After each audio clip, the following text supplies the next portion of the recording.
The sun blazed over Willow Creek, our idyllic suburban neighborhood where manicured lawns and cookie-cutter houses hid the simmering tensions of HOA life. I'd been the pool manager for 3 years, a job I took after retiring early from my law firm, thinking it'd be a relaxing way to stay involved in the community. The role came with a small stipend, a key to the community pool, and an unspoken expectation to enforce the HOA's labyrinth of rules. Most residents were pleasant, but then there was Karen Mitchell, the self-appointed queen of Willow Creek's HOA. Karen was a middle-aged woman with a penchant for floral visors and a vendetta against anyone who dared question her authority.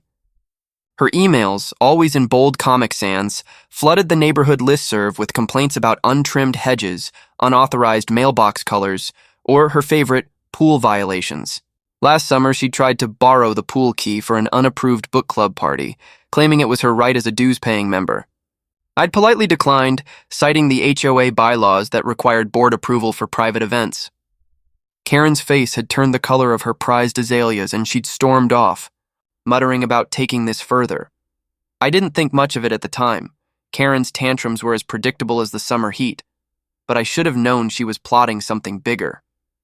The pool was the neighborhood's crown jewel, a sparkling oasis with strict access rules to prevent overcrowding or misuse. Only residents with valid passes issued annually after dues were paid could enter. Karen, however, believed rules were for other people. She'd been caught twice sneaking guests in without registering them, earning her a temporary suspension from pool access. The board backed me up, but Karen wasn't one to let a slight go unanswered. She started a whisper campaign, claiming I was power-hungry and unfair, turning a few neighbors against me. I heard the murmurs at the grocery store, saw the side eyes during mailbox chats, but I kept my cool. I'd dealt with worse in the courtroom. Still, I knew Karen was biding her time, waiting for an opportunity to strike. That opportunity came on a sweltering July afternoon when the pool was packed with kids splashing and parents lounging under umbrellas. I was checking passes at the gate, a routine task, when Karen marched up, her visor tilted like a general's cap, dragging her teenage son and 2 of his friends behind her. She demanded entry, claiming her suspension was unconstitutional and that I had no right to deny her. I calmly pointed out that her pass was invalid until the board lifted her suspension next month. Her eyes narrowed and she whipped out her phone, declaring she'd call the cops for discrimination. I shrugged, unfazed, and told her to go ahead. What Karen didn't know was that I'd spent years studying HOA bylaws and local ordinances, and I had a little surprise waiting for her. The police arrived within minutes, 2 officers in sunglasses looking more annoyed than alarmed. Karen launched into a dramatic tale of persecution, gesturing wildly at me as if I were a dictator barring her from her birthright. The officers listened, then turned to me. I handed them a folder, my secret weapon. Inside were copies of the HOA bylaws, Karen's suspension notice, and a log of her previous violations, all meticulously documented. I'd learned long ago that preparation was everything. The officers skimmed the documents, nodded, and told Karen she had no case. Her face fell, but I wasn't done yet. Karen's indignation was a sight to behold, her cheeks puffing like a cartoon chipmunk as she sputtered about her rights. The officers, unimpressed by her theatrics, explained that the pool was private property governed by the HOA, and I was within my rights to deny access. Karen's son, a lanky kid with a mop of curls, looked mortified, whispering for her to drop it, but Karen was too far gone. She insisted the cops arrest me for abusing my authority, which they declined with barely concealed smirks. I stood by the gate, arms crossed, watching the scene unfold like a low-budget drama. The folder I'd handed over wasn't just a collection of papers. It was a masterclass in covering my bases. After Karen's first attempt to undermine me last year, I'd started keeping a detailed log of every interaction with her, time-stamped and cross-referenced with HOA rules. I'd also consulted a former colleague, a property law expert, to ensure my enforcement of the bylaws was airtight. The HOA board, a group of mostly reasonable folks tired of Karen's antics, had even signed off on a clause that allowed temporary bans for repeat offenders. Karen's suspension wasn't just a slap on the wrist. It was a board-approved sanction, backed by a vote and documented in meeting minutes. I'd made sure every I was dotted, every T crossed. As the officers handed back my folder, one of them, a gruff veteran named Officer Daniels, asked Karen if she'd like to file a formal complaint. She hesitated, sensing the tide turning, but her pride wouldn't let her back down. She nodded vigorously, claiming she'd take this to court if she had to. The officer jotted down her statement, but his partner, a younger woman with a no-nonsense ponytail, warned Karen that frivolous complaints could lead to fines for wasting police time. The crowd at the pool, now openly watching, murmured in amusement. Karen's allies, a small clique of busybodies who'd bought into her sob stories, started to slink away, suddenly engrossed in their phones. I could have let it end there, but I'd been ready for this moment. I pulled out my phone and played a recording, another ace up my sleeve. Last week, Karen had cornered me at the community mailbox, ranting about how she'd fix me for enforcing the rules. Unbeknownst to her, I'd started recording after she raised her voice, a habit I'd picked up from my legal days. The audio captured her threatening to make my life hell and bragging about her connections at City Hall. It wasn't exactly a smoking gun, but it painted a clear picture of her vendetta. The officers listened, their expressions hardening. Officer Daniels asked if I wanted to press charges for harassment. I declined, saying I just wanted peace at the pool, but the damage was done. Karen's bravado crumbled as the crowd's whispers grew louder. She grabbed her son's arm and stormed off, vowing to escalate this to the HOA president.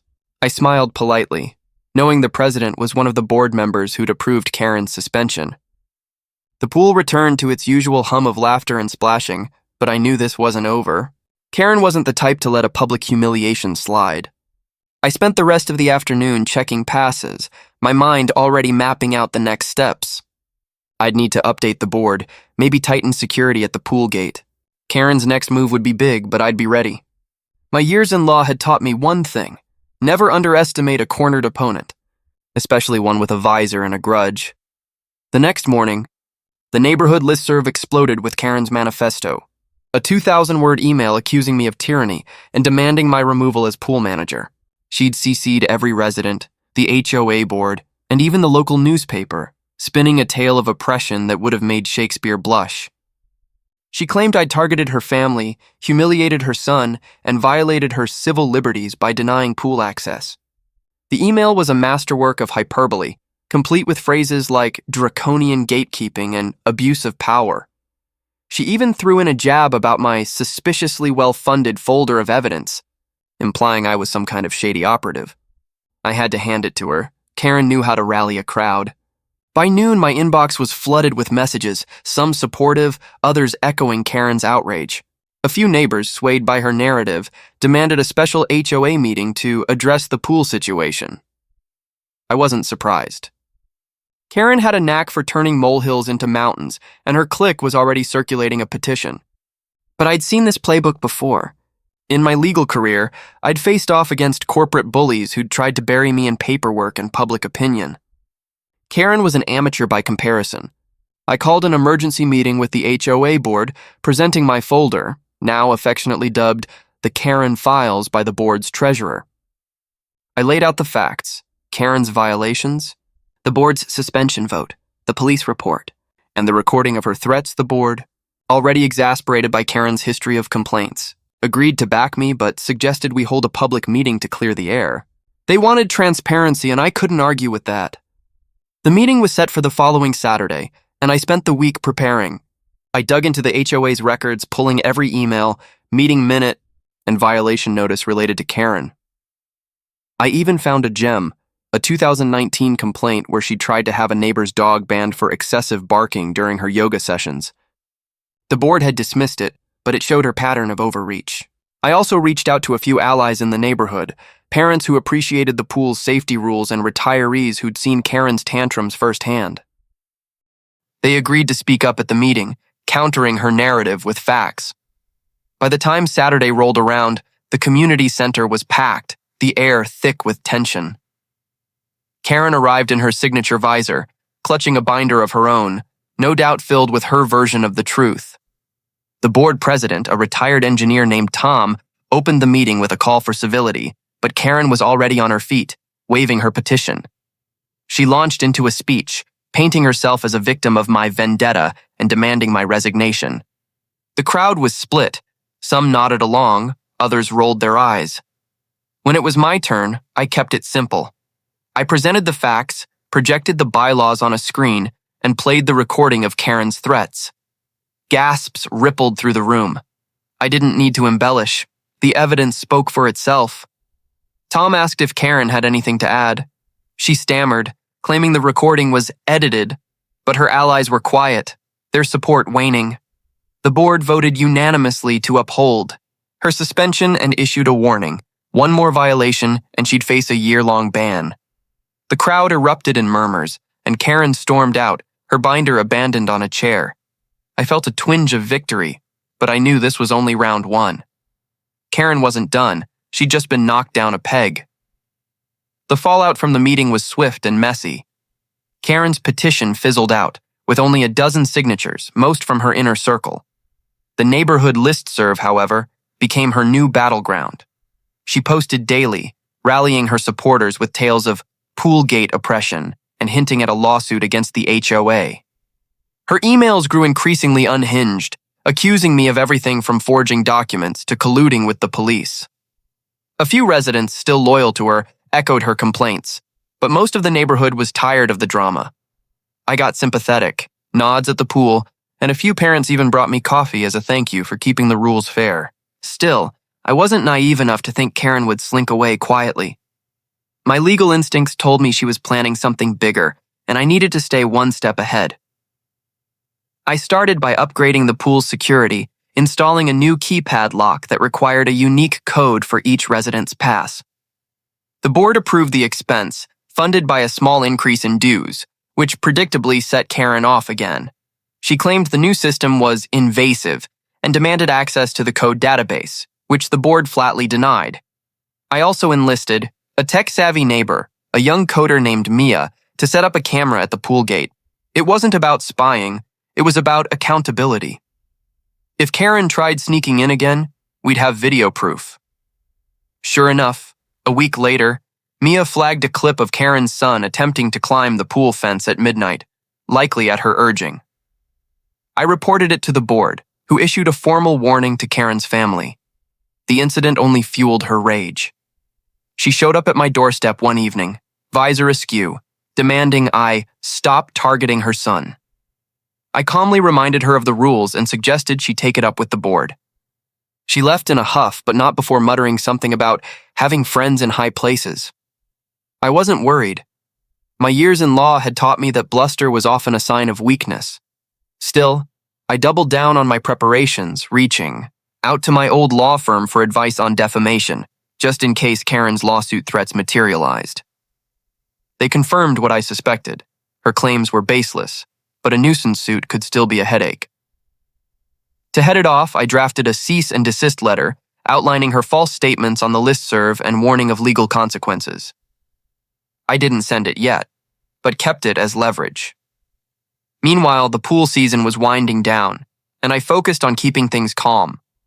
I organized a community swim day, free for all rule-abiding residents, which was a hit. Families splashed and laughed, and for a moment, the Karen drama felt distant. But then came the bombshell. Karen had filed a complaint with the city, claiming the HOA was mismanaging funds and discriminating against her. The board was livid, but I saw it as her last desperate move. I volunteered to handle the city's inquiry, pulling together financial records and meeting minutes to prove our compliance. The city inspector, a no-nonsense woman named Clara, reviewed my documents and laughed off Karen's claims. "She's been calling us for years," Clara confided. "Nobody takes her seriously." The complaint was dismissed, but I knew Karen wouldn't stop. She was like a dog with a bone, and I was her favorite chew toy. I just had to wait for her next move, my folder of evidence growing thicker by the day. As summer faded into fall, the pool closed, but Karen's crusade didn't. She shifted her focus to the HOA board elections, announcing her candidacy for president with a platform of reforming the pool rules. Her campaign was a mix of charm and venom. She hosted barbecues for her supporters while blasting me and the board on the listserv. Her promises were bold: free pool access for all, no more petty suspensions, and a vague pledge to restore fairness.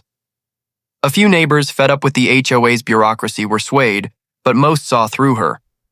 I wasn't running for anything. I preferred my quiet role as pool manager, but I couldn't let Karen dismantle the rules I'd worked hard to enforce. I rallied my allies, discreetly encouraging them to back Tom, the incumbent president, who'd proven fair and steady. We knocked on doors, shared stories of Karen's antics, and reminded everyone of the pool's importance as a safe, orderly space. The election was a week away when Karen pulled her final stunt. She posted a grainy photo on the listserv, claiming it showed me tampering with the pool's keypad lock. It was just me adjusting the settings, but she spun it as sabotage. I countered with Mia's camera footage, which showed the routine maintenance clearly, and sent it to the board and residents. The backlash was swift. Karen's credibility tanked, and her campaign imploded. On election day, Tom won in a landslide, and Karen didn't even make the board. The neighborhood exhaled, but I stayed vigilant. Karen's silence after the loss was too quiet, like the calm before a storm. Sure enough, a month later, I got a call from Tom. Karen had filed a small claims lawsuit against me personally, alleging emotional distress from the pool incident. It was laughable, but I took it seriously. I hired a lawyer from my old firm who tore apart Karen's case in a single hearing. The judge, unimpressed by her theatrics, dismissed the suit and warned her about frivolous filings. I walked out of the courthouse feeling lighter than I had in months. The neighborhood, too, seemed done with Karen's drama. Her listserv posts got no replies, and her clique disbanded. By spring, when the pool reopened, Karen had moved to a new tactic: avoidance. She stopped coming to the pool, her visor replaced by a low profile. I heard she was selling her house, unable to handle the embarrassment. I didn't gloat. I'd won by sticking to the rules, not by sinking to her level. The pool season kicked off with a new sense of calm. Families returned, passes in hand, and the gate's keypad hummed smoothly. Mia's cameras kept watch, but they weren't needed. The Karen files sat in my desk drawer, a reminder of a battle well fought. I'd learned a lot from the ordeal. Preparation was key, evidence was power, and even the loudest Karens could be silenced with patience and facts.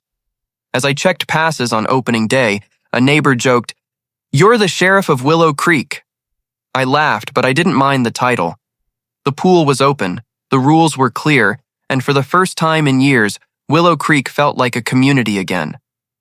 Karen's reign was over, and I'd made sure of it. Not with shouting or threats, but with a folder, a recording, and a stubborn commitment to doing things right.